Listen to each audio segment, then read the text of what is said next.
This is the design for a press on order that I have, and I'm going to show you guys how I do it and the full set of nails at the end. So you're going to take this color matcha latte from Daily Charme. It's this beautiful milky syrup green, perfect for spring.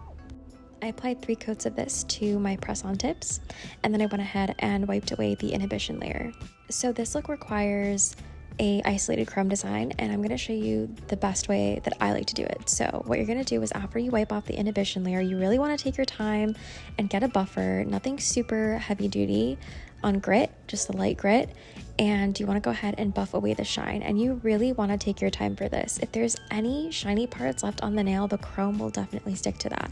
So make sure to get all the surface, make sure to get the sides. The sides is definitely important.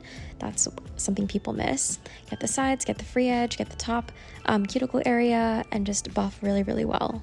Buffing creates this matte surface, and matte surface is what chrome will not stick to, or at least stick to the least.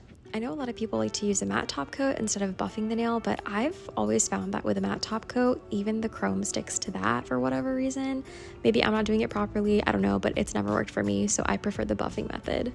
After you've buffed the nail, you want to go ahead and wipe away that dust with a lint-free wipe and some isopropyl alcohol. You'll be left with this really nice matte surface for the chrome. I'm using this pudding-like gel from Hoholee. It's non-wipe, so the chrome will stick to it, and it's also got this pudding jelly-like consistency so that the chrome will show texture. I'm going to be using my Nails by Dev little baby blender brush in order to add the flowers. As you can see when I'm picking up the gel with my brush, it's got a very viscous, gummy-like texture, so it's not running everywhere, and that's perfect for creating texture with chrome designs. So you really want to let the brush do the work for you. So I press harder at the top of the petal, and then I release pressure towards the bottom so we get like a tapered petal. Another thing I noticed when working with this gel is that you don't want to go over the gel multiple times. I would only pass it 1 or 2 times because the more you do that, the less the brush strokes will show up. The gel just kind of starts to flatten. I only cure this in the lamp for 30 seconds, and then I'm taking this gold chrome that I got off of Amazon and using it on a eyeshadow applicator brush, and you really just want to scrub it in really, really well with one side, and then you're going to see me go ahead and flip that eyeshadow applicator to the clean side, and then I go ahead and burnish it in some more. Another tip is that if you have these latex gloves lying around your house, definitely use them because they're super helpful at picking up the extra chrome that's left over.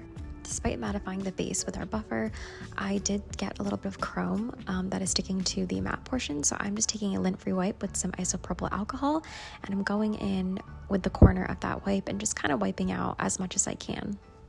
Another important thing for smooth chrome application is when you go into top coat. You don't want to go in with multiple passes because the top coat and the brush are just going to lift the chrome particles, and you're just going to get micro glitter that's going to end up on the background of your nail, which we don't want.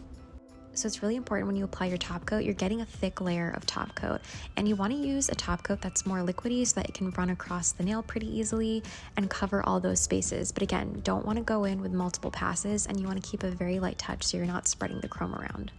Next, I'm going to go ahead and remove that tacky layer with an isopropyl alcohol wipe, and just want to wipe all that down, and this is what you're left with. I want to take this design up a notch and add pearls to the center of my flowers, so I'm going to be using this Ivy Fix gel, which is literally my holy grail for attaching charms or embellishments. Like, it's very viscous, as you can see from the stringiness when I was using my brush.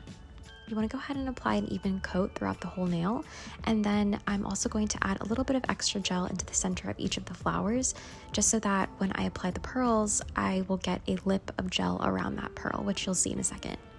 To apply embellishments, I used a crystal katana, and these crystal katanas have one side that is a wax tip to pick up things, and the other side which you can use to press down on the embellishment to make sure that it is in the gel. I go ahead and I place the bead in the center of the flowers, and then I'm going to use the other metal side so that I can go ahead and push down the pearl. And by doing so, I create a lip around the pearl, and that lip helps to secure the gem in place. I'm going to go ahead and take another thin viscosity top coat because I want the top coat to spread into all the nooks and crannies on the pearl and within the chrome itself again, just so that I can make sure that everything's been coated properly and nothing will budge or move. And you can choose to top coat the pearls or not top coat them. They're not like rhinestones where if you top coat them, the facets become cloudy. So I just like to top coat my pearls, but you can also just go around them. After I've removed the dispersion layer, this is what the design looks like, and here is what the complete set looks like. The green is just a really stunning green. It looks like a syrupy, milky color, and it reminds me of jade almost. Hopefully this video was helpful with isolated crumb designs and how to apply charms and gems. And thanks for watching. I'll see you in the next one.